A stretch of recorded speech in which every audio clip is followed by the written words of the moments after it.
Good morning. We're back at Luzerne main station and we are going to Engelberg, Switzerland kasi doon yung um, jump off cable car going to Mount Titlis. So ang tren ko is 8:10 and it runs every hour at platform number 12. I'm not sure if nandito na siya pero meron pa akong 10 minutes. Let's see. Ang travel time to Engelberg is ito na, 8:10. Travel time is 45 minutes. Ito na yung train ko sa harap. S24 stands. I think ito na nga yun. Going to Engelberg. Hanapin ko lang yung car na pang second class. Ay, hindi pa pala to. Hindi pa siya. Ito sa kabila. Engelberg. Magkakamali pa ako ng sakay. Okay, let's go. We made it to the train going to Engelberg. Sana lang tama yung sinakyan ko. Although yung nakalagay naman sa kanya is Engelberg and then tama naman yung platform number na sinakyan ko. So, fingers crossed hindi tayo makarating sa ibang lupalop ng Switzerland. And okay, look at how nice the train is. Hindi pa to first class ha. Second class lang ng train na to. Yung panoramic view pala na train is on the other side dun sa mga first class. So, hindi ako pwede dun. I'll see you in Engelberg in 45 minutes. We made it to Engelberg and we're looking for the free shuttle. Kasi from the train station, we need to transfer shuttle going to the cable car station. So here, the train station, may mga lockers. And then, wala man akong luggage, so wala naman kailangan ilagay sa locker. I'm not sure kung gaano kalayo from here going to the cable car station, but I think ito na sa harap yung bus. I'll update you once nandun na tayo sa cable car. Girl, naligaw tayo. Sino ba kasi may sabing madami palang cable car station dito sa Engelberg. Akala ko naman isa lang. So, ginawa ko kasi, sinundan ko na lang yung may mga dalang ski and all that, yung mga gears. Akala ko same kami na pupuntahan na cable car station. Apparently, iba yung pinuntahan ko. Buti na lang malapit lang siya, 8 minutes from each other. So, and free lang yung bus ride. So, ayan, nakarating din tayo dito. Tamang bus na nasakyan natin. And we're going up the cable car twice para makarating na sa dulo ng Mount Titlis. Let's go! Ako lang mag-isa sa bus.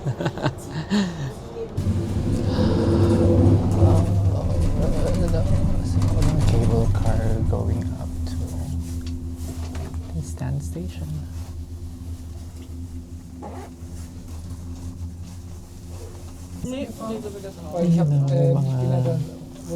Nag-ski na doon sa baba. And then yung cable car. First stop is Thursday Station. Pero hindi ako doon bababa. Doon ako sa last station and then sasakay pa ako ng isa pang cable car afterwards. Ay. Ang taas ko na, girl. Putang ina. Shit. Natatakot akong ang taas na namin. Pangalawang cable car station na to. And then after ko bumaba doon sa cable car station, sasakay pa ako ng another pataas pa. So pataas pa siya ng pataas. Hindi ko alam kung gaano kataas to, pero parang ano na to, tok-tok na tong nasa likod ko. Diba? Kita nyo ba? Anyway, andito na kami sa loob ng Titlis Rot Air.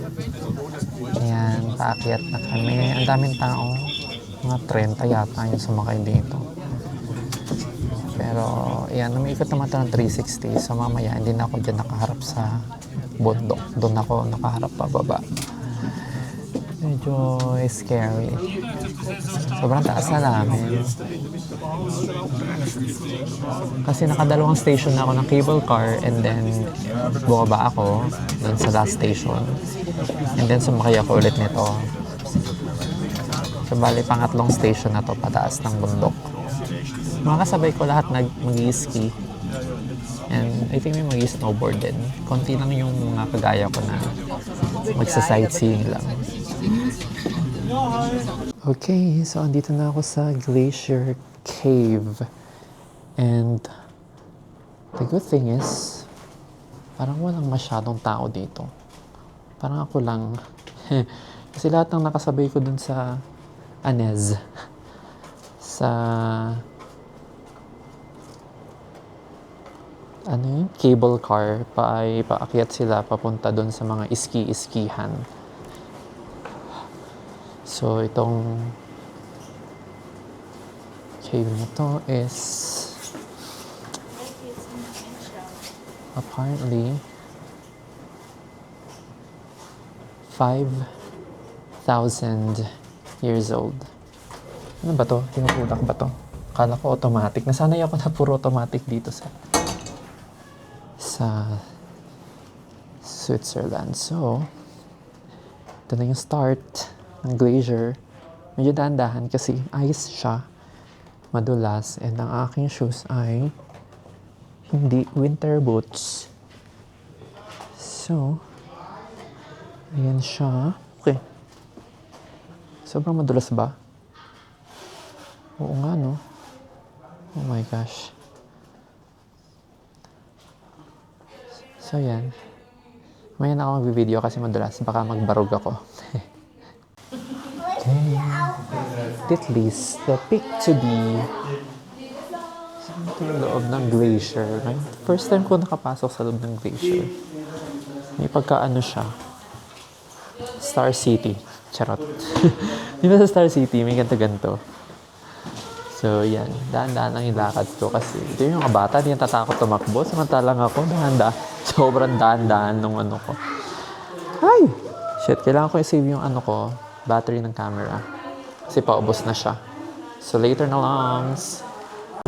So, this is the entrance to the cliff walk. Cliff walk over here. Tadan!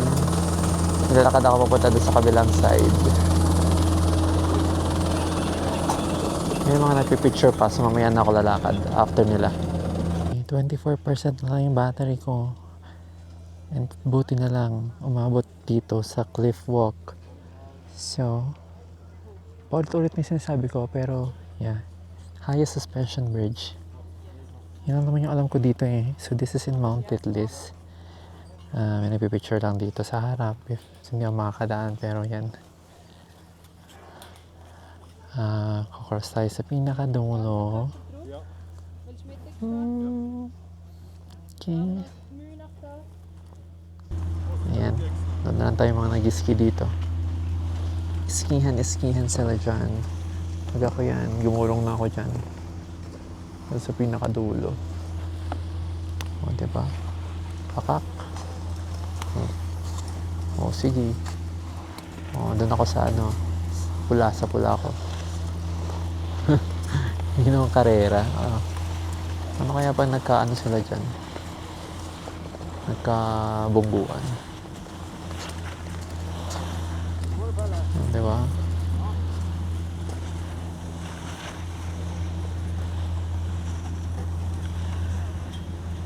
Galing. Good morning. So, kahapon, nalobat na yung camera ko. But after kong bumaba ng Mount Titlis, pumunta na ako ng Engelberg. Naikot-ikot na ako mga around 1 hour and 10 minutes kasi nalobat na yung camera ko, so hindi na ako nakapag-video. And then, naiwan ako ng train. So, I had to wait for another hour for the next trip. But it's for the better kasi nakapag-ikot-ikot ako sa town ng Engelberg. And today is a wrap of the Switzerland legs. I'm currently in Basel.